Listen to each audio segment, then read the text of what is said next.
I'm Jennifer Berkshire. And I'm Jack Schneider. And together, we are the authors of a new book called The Education Wars, A Citizen's Guide and Defense Manual. And our goal was really to try to put together the most accessible explanation that we're capable of about why there is so much fighting around the schools.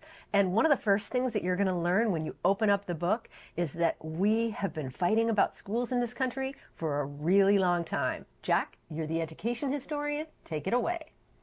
There's a lot to fight about in public education, and because our schools are democratically governed, and because we live in a diverse, pluralistic society, it means that from time to time, across the entire history of our public education system, we've fought over things like whether children were learning to be patriotic, or what the role of religion in the curriculum could be.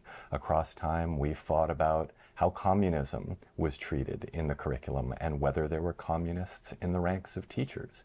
We've fought over issues related to race and gender and language. And one of the things that's important to remember is that that fighting is unavoidable, again, given the fact that we live in a diverse democracy. And some could argue that it's a healthy, right? That it's a healthy part of living in a society where we do have substantive value disagreements. But something's different about the kinds of fights that we're having right now. Well, I think people are probably wondering, why are the fights so intense right now, which is one thing that makes them different. And the short answer to that is that we're fighting about schools because really we're fighting about everything right now. We're very polarized.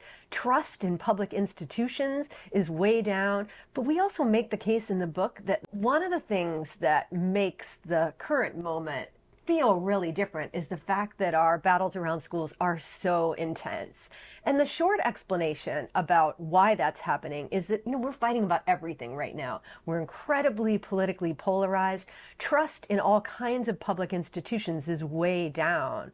But one of the arguments that we make in the book is that the flames of the culture war are being intentionally fanned by, frankly, deep-pocketed donors, right? That there are powerful interests that have an interest in seeing us fight over schools.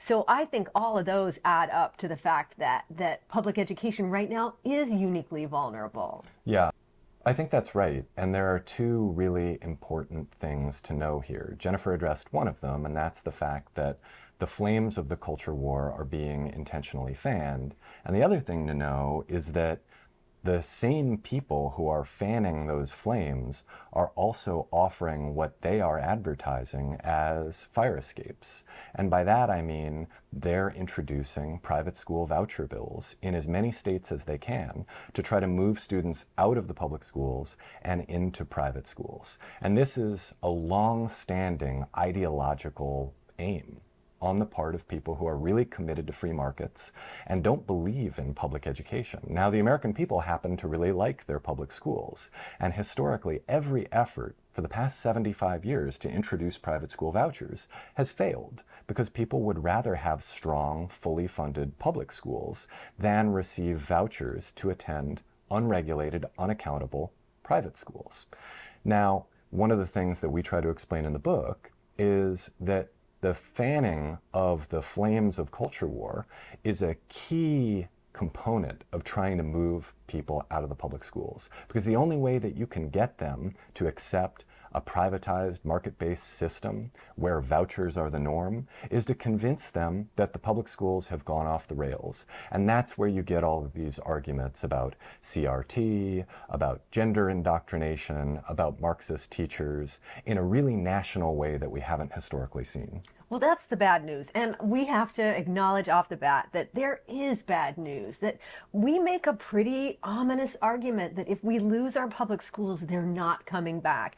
Try to imagine today a politician running for office making the argument that we're going to have universal taxpayer-funded education. That candidate would be accused of being a socialist. So yes, the book is filled with some pretty bad news. But we also hold up examples from all over the country of communities that are successfully banding together and defending their public schools including forming what we think of as really inspiring coalitions, including affluent parents for whom the schools have historically worked really well, and rural and urban parents for whom the schools have long fallen short. So as worried as we are about the fate of public education, we also see some really encouraging signs that we're not alone in that fear. And this isn't just a fight for the future of public education. This is a fight for the future of our democracy at a time